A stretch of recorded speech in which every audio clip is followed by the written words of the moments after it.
The boy's body just kept growing. He didn't just break through the roof but eventually brought down the entire building. As a result, he was exiled to a deserted little island.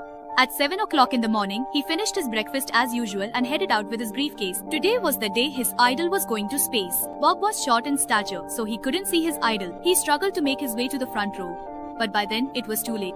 Fortunately, he happened to get a picture with his idol. He watched with excitement as his idol launched the rocket and took off. But the very next moment, an electric current surged back and knocked him to the ground. When he looked up, he saw that the rocket had vanished into the sky in an instant. The entire space agency was thrown into chaos. The next morning, at 7 a.m., the alarm rang again. Bob suddenly realized that his shoes had become a size too small, and now he no longer needed a stool to reach the bathroom sink. His colleagues were astonished when they saw that Bob had grown several times bigger. Bob, who had always felt self-conscious about his height, could never have imagined that one day his height itself would become his sorrow. The keyboard now seemed like a toy. When he turned around, he knocked over everything nearby. Even going to the bathroom had become uncomfortable. During a meeting, his head directly blocked the projector.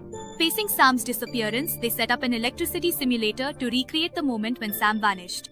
But all their efforts failed. The scientist left in frustration. Seeing his colleagues leave, Bob was very disappointed. He was not someone who would give up easily. To save his idol, he worked all night to build an electricity simulator. When he put his finger in it, the machine emitted a green light and an apple actually disappeared.